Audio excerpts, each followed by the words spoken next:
ওম শান্তি।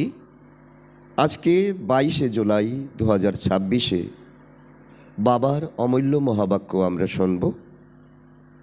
এই মহাবাক্যের সার হিসাবে বাবা বলেছেন, করণ করাবনহার জ্ঞানের সাগর শ্রী বাবা এই কর্মক্ষেত্রে আসেন ওনার কর্তব্য পালনের জন্য। আমাদের কর্মযোগী বানান। কর্ম করতে করতে কর্মের প্রভাব থেকে মুক্ত আমাদের করেন। কর্মাতীত অবস্থায় পৌঁছে দেওয়ার জন্য বাবা আমাদের খুব সহজ সাধনা শেখান। বাচ্চারা আত্মিক অবস্থায় থেকে এই কর্ম ইন্দ্রিয়গুলির দ্বারা কর্ম করানো, কর্ম করেও কর্ম থেকে আলাদা হয়ে থাকা এবং একমাত্র বাবার প্রিয় সন্তান হয়ে ওঠা। যত যত এই নিজেকে গুটিয়ে নেওয়ার শক্তি আত্মার মধ্যে ধারণ হতে থাকে, ততই কর্মের সম্পর্কের মধ্যে থেকেও আত্মার জন্য সহজ হয়ে যায়। তখন সম্পর্কের প্রভাব, কর্মের প্রভাব, কর্মের মধ্যে আসা উত্থান পতনের প্রভাব, নিন্দা প্রশংসার, সম্মান অপমান, কোনো কিছুর প্রভাব আত্মার উপরে পড়ে না। আত্মা ভাব ও স্বভাবের এই বন্ধন থেকেও মুক্ত হয়ে যায় এবং নিজের চূড়ান্ত লক্ষ্য অর্থাৎ কর্মাতীত অবস্থায় নিকটবর্তী হওয়ার অনুভব করতে শুরু করে। তাই আজকের মুরলীও আমাদের শেখাচ্ছে কিভাবে কর্মযোগী থেকে কর্মাতীত অবস্থায় পৌঁছাতে হবে এবং তার পদ্ধতি কী। এখন আমরা শুনব মুরলী বিস্তারে। ওম শান্তি। আজকে বাবা বলেছেন, মিষ্টি বাচ্চারা, এখন তোমাদেরকে নতুন দুনিয়ায় যেতে হবে। এই দুঃখের দিনের এখন অবসান হচ্ছে। সেই জন্য পুরানো অতিক্রান্ত অতীতের সব কথাকে ভুলে যাও। যখন আমাদের এই দেহ, দুনিয়া এবং সব কিছুরই একটা বিশাল পরিবর্তন হচ্ছে, তখন বাবা বলছে যে এই পুরানো দুনিয়াকে ভুলে যাও, সম্পর্ককে ভুলে যাও, সম্বন্ধকে ভুলে যাও। প্রশ্ন, তোমাদের অর্থাৎ কর্মযোগী বাচ্চাদের কোন অভ্যাস নিরন্তর করে যাওয়া উচিত? উত্তর, এখনই শরীর নির্বাহের কারণে শরীরে এসেছি, পরক্ষণেই দেহি অভিমানী। দেহের স্মৃতি বিনা কর্ম সম্পাদন করা তো সম্ভব নয়। সেজন্য অভ্যাস করতে হবে যে কর্ম করলে দেহ অভিমান হলে তারপর দেহি অভিমানী হয়ে যাও। এরকম অভ্যাস তোমরা বাচ্চারা ছাড়া দুনিয়ার আর কেউই করতে পারবে না। তার জন্য বাবা বলেন যে তোমরা চার্ট রাখো, ঘন্টায় ঘন্টায় নিজের চার্টকে দেখো এবং তা নোট করো। আজকের গীত, জাগো সজনীরা জাগো। ওম শান্তি। আত্মিক রুহানি পিতা বলেন, মিষ্টি মিষ্টি আত্মারা বা বাচ্চারা এই গান শুনেছে। একে বলা হয় জ্ঞানের গীত। দুনিয়াতে আছে ভক্তির গীত, আর এখানে বাবা বলছেন এটা হলো জ্ঞানের গীত। এই গীত তো খুবই ভালো। তোমরা আত্মারা এখন জেগে গেছো, তাই না? ড্রামার রহস্যকে এখন তোমরা জেনে গেছো। ভক্তি মার্গের কৌতুককেও দেখে নিয়েছো, তাই না? যা কিছু ঘটে গেছে সেসব তোমাদের বুদ্ধিতে রয়েছে। তোমরা তোমাদের 84 জন্মের হিস্ট্রিকে এখন পুরোপুরি জানো। বাবা তোমাদেরকে তোমাদের 84 জন্মের কাহিনী শুনিয়েছেন, উত্থান ও পতনের কাহিনী। এটা হলো নতুন দুনিয়ার বিষয়ে নতুন কথা, যা দুনিয়ার কেউ জানে না। বাবার দ্বারা তোমরা নতুন কথা শুনছো, নতুন ধারণা হচ্ছে, তোমরা জ্ঞানবান আত্মা হচ্ছ। বাবা বাচ্চাদেরকে ধৈর্য রাখতে বললেন। ধৈর্য এক মহাশক্তি।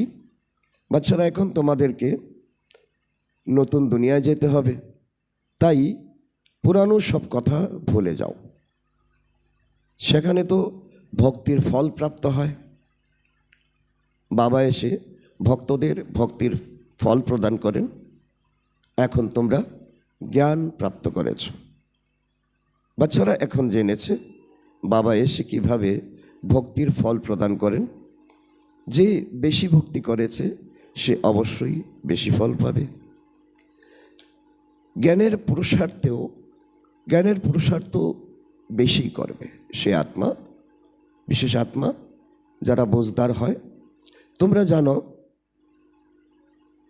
আমরা আত্মারা বেশি ভক্তি করেছি, অবশ্যই জ্ঞানেও তারা তীব্র গতিতে এগিয়ে যাবে, তবেই লক্ষ্মীনারায়ণের মতো উচ্চ পদ পাবে। এটা হলো লক্ষণ। কারণ বেশি ভক্তি করেছি, আর এখন বেশি জ্ঞানের আওতায় আমরা আসব, বেশি আমরা সেবা করব, আর আগামী জীবনে আমরা অতীব উচ্চ পদ প্রাপ্ত করব। সেজন্য বাবা বলেন, এখন জ্ঞান আর যোগের জন্য হলো তোমাদের পুরুষার্থ। দেহে অভিমানী হয়েও থাকতে হবে, আবার দেহদারিও হতে হবে। কারণ দেহকে ভুলে তো পারবে না। তো তার অর্থ বাবা বলছেন, যখন দেহ অভিমান নিয়ে কর্ম করতে হয় তখন কর্ম করো, পর মুহূর্তে দেহি অভিমানের প্র্যাকটিস করো। কর্ম করতে করতে বাবার স্মরণ করতে হবে। দেহ ছাড়া তো আমরা কর্ম করতে পারবো না, সেটা তো ঠিক আছে, বাবাকে স্মরণ করতেই হবে। কিন্তু নিজেকে আত্মা মনে করবে, দেহকে ভুলে গেলে তো কাজকর্ম করতে পারা যাবে না। কাজকর্ম তো করতেই হবে। বাবার স্মরণে খুব আনন্দ। বাবা বলছেন অতীন্দ্রিয় সুখ, এটা বাবার স্মরণেই একমাত্র বাচ্চারা পেতে পারে। উঠতে বসতে চলতে ফিরতে বাবাকে স্মরণ করো, কিন্তু পেটের জন্য আহারও তো প্রয়োজন, তাও রোজগার করতে হবে। দেহি অভিমানী হয়ে থাকতে হবে, ব্যবসা চালাতে হবে, কৃষিকাজ করতে হবে। দেহি অভিমানী এই সময় তোমরা বাচ্চা ছাড়া আর কেউ নেই। যতক্ষণ প্রয়োজন দেহ অভিমান, প্রয়োজন শেষ হয়ে গেল দেহি অভিমানী। যদি নিজেকে আত্মা মনেও করে, কিন্তু পরমাত্মার পরিচয় তাদের নেই। যদিও জানে আত্মা হলো অবিনাশী, এই শরীর হলো বিনাশী, কিন্তু এটুকু বুঝলেই বিকর্ম বিনাশ হবে না। বিকর্ম বিনাশের জন্য স্মরণ করতে হবে, অতীন্দ্রিয় সুখে ভাসতে হবে। বলেও থাকে না, পূর্ণ আত্মা পতিতাত্মা, আমি হলাম আত্মা, এ হলো আমার শরীর। এটা তো কমন ব্যাপার। মূল বিষয়ে বাবা বোঝান যে আমাকে স্মরণ করো। শরীর নির্বাহের জন্য দেহ অভিমানে তো আসতে হবে, দেহকে আহারও দিতে হবে, দেহ দিয়ে কর্ম করতে হবে। দেহ ছাড়া তো কিছুই করতে পারবে না। প্রতিটি জন্মে তোমরা শরীর নির্বাহ করে এসেছো, কর্ম করতে করতে প্রিয়তমকেও স্মরণ রাখতে হবে। সেই প্রিয়তমের বিষয়ে কারোরই জানা নেই।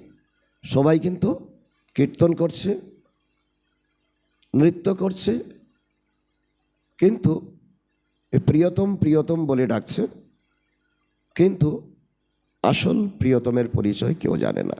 সেই প্রিয়তম অথবা বাবার থেকে আমরা অবিনাশী উত্তরাধিকার প্রাপ্ত করি, আর তার স্মরণের দ্বারাই বিকর্ম বিনাশ হবে, এ কথা কেউ বুঝতে পারে না।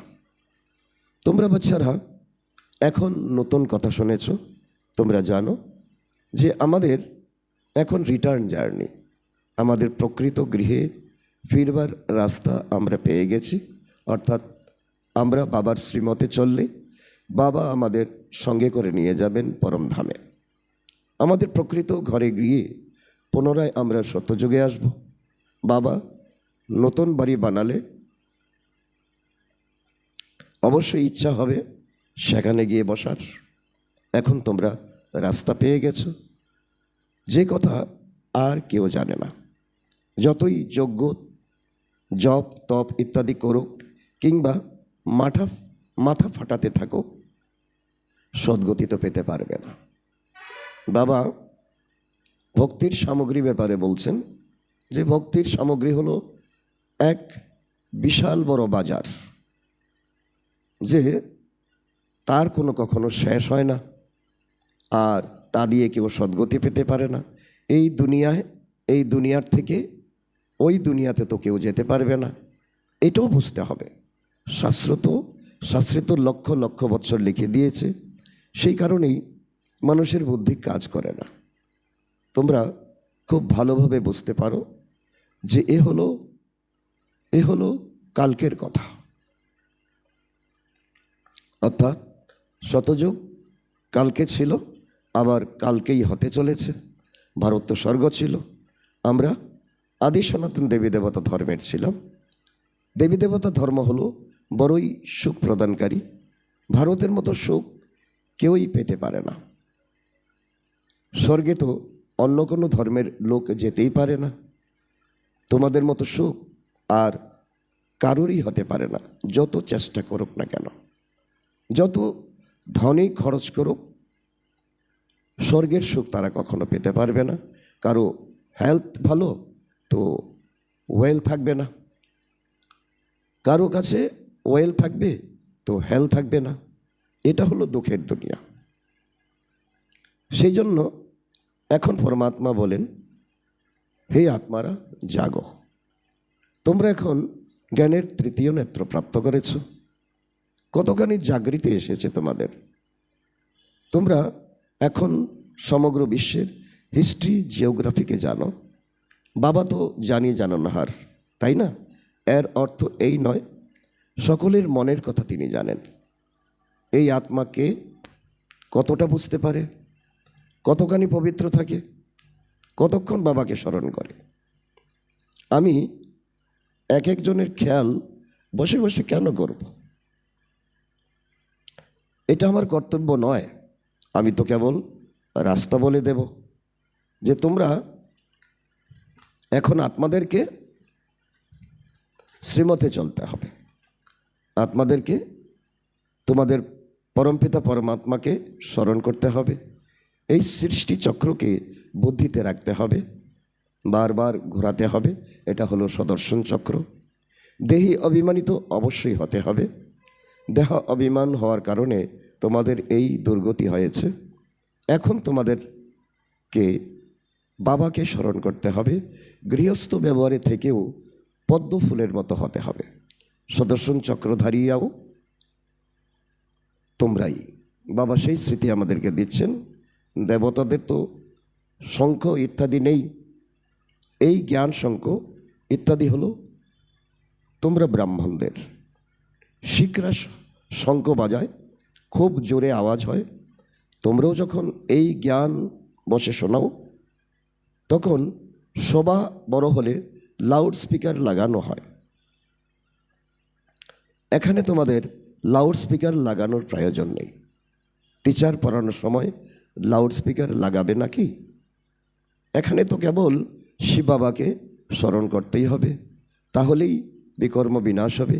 আমি হলাম সর্বশক্তিমান। তোমরা লাউড স্পিকার এই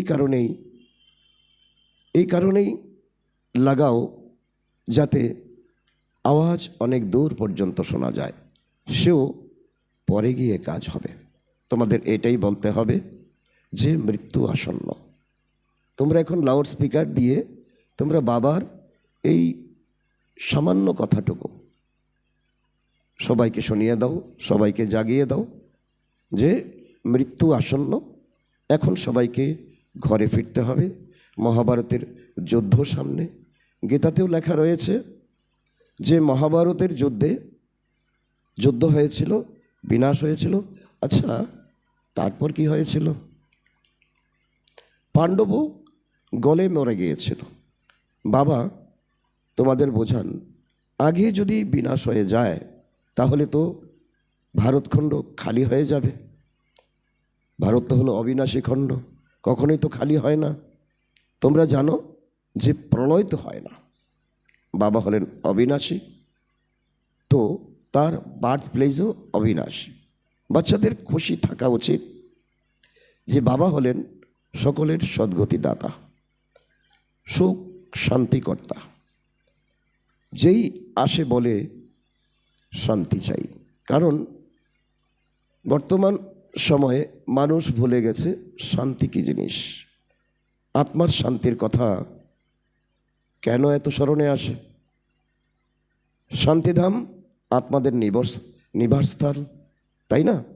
বাড়ির কথা কার না মনে থাকবে? বিদেশে কারো মৃত্যু হলে লোকে চায় তার নিজ ভূমে তাকে নিয়ে আসতে, বাক্সবন্দি করে তাকে নিয়ে আসে। একথা যদি সবার জানা থাকতো যে ভারত হলো সকলের সদ্গতি দাতা, দুঃখের থেকে মুক্তি প্রদানকারী শিব বাবার বার্থ প্লেস, তাহলে তো তার অনেক মান বাড়ত। একমাত্র শিবের উপরেই এসে ফুল নিবেদন করত।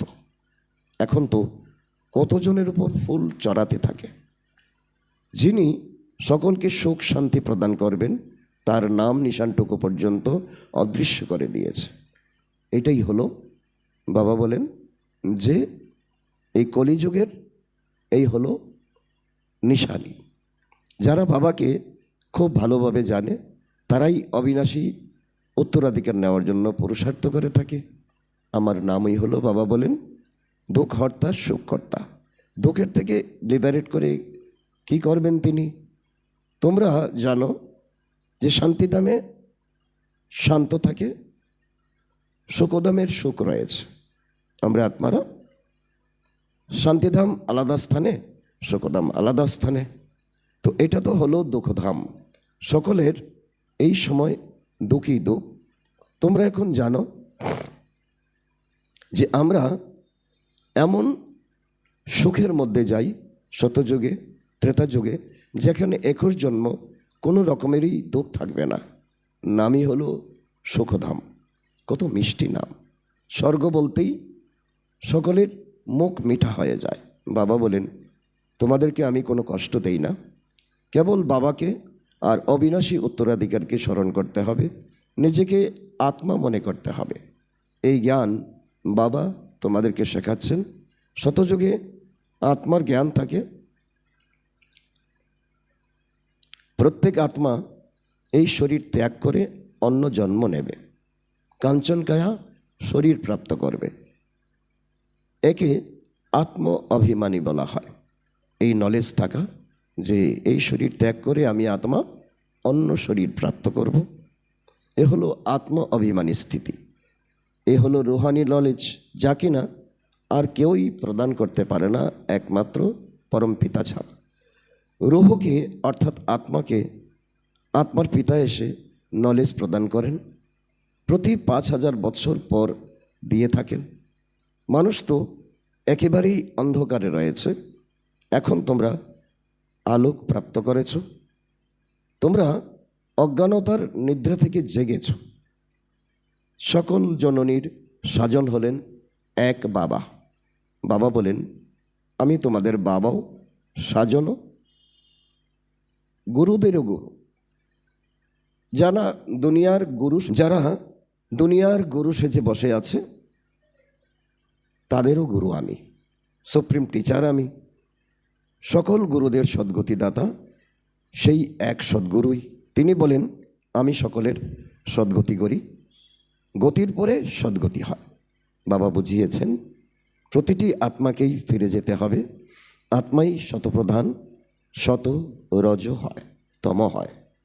কারো কারো পার্ট হলো খুব অল্প, এলো আর গেল, মশার মতো জন্মালো আর মরলো। তো এইরকম আত্মারা বাবার থেকে কি পেতে পারে না? অবিনাশী উত্তরাধিকার পেতে পারে না। বাবার থেকে উত্তরাধিকার নেওয়া হয় জ্ঞান, পবিত্রতা, সুখ, শান্তি, আনন্দ, প্রেম, শক্তি। বাবা তোমাদের অর্থাৎ আত্মাদের বোঝান বাবা তো হলেন নিরাকার। সেও ব্রহ্মার মুখের দ্বারা এসে তোমাদের বোঝান, শিক্ষা দান করেন। শিব বাবার মন্দিরও অনেক উঁচু উঁচু বানায়। মানুষ কত দূরে দূরে যায় তীর্থ মেলায়। উপরে উপরে কি জ্ঞান অমৃত পান করার জন্য কিছু রাখা আছে? এর জন্য কত কত খরচ করে। গভর্নমেন্টকেও তার জন্য কতই না ব্যবস্থা করতে হয়, কষ্ট হয়। ওখানে ছোট ছোট বাচ্চাদের কীভাবে নিয়ে যাবে? বাচ্চাদেরকে সামলানোর জন্য কারো না কারো কাছে রেখে যায়, সাথে নিয়ে যায় না। 2-3 মাস ধরে যাত্রা করে। এখানে তোমরা আসো, তোমাদেরকে বসে শুনতে হয়, পড়তে হয়। তোমরা এসেছো রুহানি হসপিটাল কাম ইউনিভার্সিটিতে। ছোট বাচ্চারা তো শুনবে না। এখানে তো তোমরা এসেছই জ্ঞান আর যোগ আর জ্ঞান শিখতে। বাবা বসে জ্ঞান শোনান, তাই কোনোরূপ আওয়াজ হওয়া উচিত নয়, না হলে অন্যদিকে অ্যাটেনশন চলে যায়। শান্তিতে বসে অ্যাটেনশন দিয়ে শুনতে হয়। যোগ তো খুবই সহজ। যে কাজই করো বুদ্ধির যোগ, সেখানে যেন যুক্ত থাকে। বাবার স্মরণ থাকলে উপার্জন অত্যন্ত ভালো হয়ে যাবে। তোমরা জানো যে আমরা এবার হেলদি হব, নিজেদের সাথে নিজে কথা বলতে হয়। কারণ এই আধ্যাত্ম মার্গের একটি সিক্রেট বাবা বলছেন যে যে আন্তরিক নেশা, ঈশ্বরীয় নেশা, নিজের সঙ্গে নিজে কথা বলা। বাবার স্মরণ থেকে খাবারও নিজের হাতেই বানাতে হয়। হাত দিয়ে কাজও করো আর স্মরণ করো বাবাকে, ধন্যবাদ জানাও বাবাকে। তোমাদেরও কল্যাণ হবে। আর স্মরণে থাকলে যেটা বানাচ্ছ সেটাও খুব ভালো তৈরি হবে। তোমাদের বিশ্বের বাদশাহী প্রাপ্ত হয়। তোমরা এখানে আসোই লক্ষ্মীনারায়ণ হতে। সবাই বলে আমরা সূর্যবংশী হব, কেউ চন্দ্রবংশী হতে চায় না। তোমরা জানো আমরা আমাদের মাম্মা বাবা এই সময় ব্রহ্মা সরস্বতী, পরের জন্মে তারা হবেন লক্ষ্মীনারায়ণ। ভবিষ্যতে কে কী হবে জন্মের বিষয়ে কারো সেটা জানা নেই। নেহেরু কোথায় গিয়ে জন্মেছে কেউ কি জানে? হ্যাঁ, কেউ কিছু দান করে যদি থাকে ভালো বংশে তার জন্ম হবে। এখন তোমরা সেই বিষয়ে খুব ভালোভাবে জানতে পারো। এখন এর নাম হলো আদিদেব ব্রহ্মা, আদিদেবী সরস্বতী। যেখানে তারা তখন স্বর্গের মালিক হবেন। আচ্ছা, এদের বাচ্চারাও সাথে রয়েছে, তারাও বলবে আমরা স্বর্গের মালিক হব। ব্রহ্মা বাবা মাম্মা যখন ত্যাগ তপস্যা করছেন, তো আমরা কেন করব না? আমরাও মালিক হব, এটা তো নিশ্চিত। সূক্ষ্মলোককে তো তোমরা দেখে থাকো। দেবদেবীর মন্দিরগুলোতে অনেক মেলা বসে, কিন্তু জগদম্বা হলেন একজন। তাদের ফিচার্সও তাহলে একরকম হওয়া উচিত। মাম্মাকে তো তোমরা দেখেছ, তোমাদের অর্থাৎ বাচ্চাদের ফিচার্স রয়েছে। তারপর তো নাম রাখা হয়েছে কন্যা কুমারী, অধর কুমারী। তোমরা জানো যে এইরকম আমরাই হতে চলেছি। আমরা সবাই হলাম ব্রহ্মা কুমার কুমারী। যোগেন্দ্রও বলে আমরা হলাম ব্রহ্মা কুমার কুমারী, এক বাবার বাচ্চা তোমরা সবাই। তোমাদের স্মৃতি চিহ্ন রয়েছে। তোমরা বসে এই নলেজ অন্যদের দিতে থাকো। অর্থসহ এই দিলবারা মন্দির রয়েছে, কিন্তু তোমরাই এসব বোঝাতে পারো। এক হলো জড় দিলবারা মন্দির, যা জৈন ধর্মাবলম্বীরা তৈরি করেছে। আরেক হলো চৈতন্য দিলবারা মন্দির, যা নাকি মধুবনে বাবা চৈতন্য রূপে সৃষ্টি করেছে। তোমরাই বোঝাতে পারো। তোমরা জানো যে আমরা স্থাপনা করছি রাজযোগের দ্বারা, শ্রীমতের আধারে ভারতকে স্বর্গ বানাচ্ছি। আচ্ছা, মিষ্টি মিষ্টি হারানিধি বাচ্চাদের প্রতি মাতা পিতা বাপদাদার স্মরণের স্নেহ সুমন আর সুপ্রভাত। আত্মাদের পিতা তার আত্মরূপী বাচ্চাদের জানাচ্ছেন নমস্কার। আমরা আত্মারূপী সন্তানরা আমাদের মাতা পিতা বাপদাদাকে জানাই স্মরণের স্নেহ সুমন, সুপ্রভাত ও নমস্কার। ধন্যবাদ বাবা, ধন্যবাদ। আজকের মুরুলি থেকে ধারণার জন্য মুখ্য সার: 1 নম্বর, জ্ঞান আর যোগের উপরে সম্পূর্ণ অ্যাটেনশন দিতে হবে। শোনার সময় অত্যন্ত শান্ত একাগ্রচিত্ত হয়ে বসতে হবে, কর্মযোগীও হতে হবে। নাম্বার 2, বাবা আমাদের প্রকৃত গৃহের রাস্তা বলে দিয়েছেন, সকলকে বলতে হবে। সুদর্শন চক্রধারী হওয়ার সাথে সাথে জ্ঞান শঙ্খ বাজাতে হবে। আজকে বাপদাদার মধুর বরদান আমাদের বাচ্চাদের প্রতি। মহান আর মেহমান অতিথি, এই 2 স্মৃতির দ্বারা সব আকর্ষণ থেকে মুক্ত, উপরাম অর্থাৎ অনাসক্ত ও সাক্ষী ভব। তার অর্থ বাবা বলছেন, উপরাম বা সাক্ষী অবস্থা তৈরি করার জন্য 2টি বিষয়ে মনোযোগী হতে হবে। 1, আমি আত্মা, মহান আত্মা। দ্বিতীয়ত, আমি আত্মা এখন এই পুরনো সৃষ্টিতে বা এই পুরানো শরীরে মেহমান। এই স্মৃতিতে থাকলে শত আর সহজেই সব কমজোরি বা আকর্ষণের আসক্তি সমাপ্ত হয়ে যাবে। মহান মনে করলে যে সাধারণ কর্ম বা সংকল্প সংস্কার বসে চলে তা পরিবর্তিত হয়ে যাবে। নিজেকে মহান এবং মেহমান মনে করে চললে মহিমার যোগ্য হয়ে যাবে, যোগ্য হয়ে উঠবে। আজকের স্লোগান: সবার শুভভাবনা এবং সহযোগের ফোঁটা অর্থাৎ বিন্দু দিয়ে বড় কাজও সহজে হয়ে যায়। আজকের অব্যক্ত ইশারা: জ্বালাস্বরূপ স্থিতিতে থেকে শক্তিশালী স্মরণের অনুভব করো। এর অন্তর্গত বাবা বলেছেন, পাওয়ারফুল মনের লক্ষণ অর্থাৎ নিশানা হলো সেকেন্ডে যেখানে খুশি সেখানে পৌঁছে যাওয়া। মনের যখন ওরা এসে গেছে, প্র্যাকটিস হয়ে গেছে, তখন সেকেন্ডে যেখানে খুশি পৌঁছে যেতে পারে। এই মুহূর্তেকেই সাকার পতনে, আবার এই মুহূর্তকেই পরমধামে। সেকেন্ডের গতি। এখন এই অভ্যাস বাড়াও, তাহলে স্মরণ শক্তিশালী হয়ে যাবে। আচ্ছা, ওম শান্তি।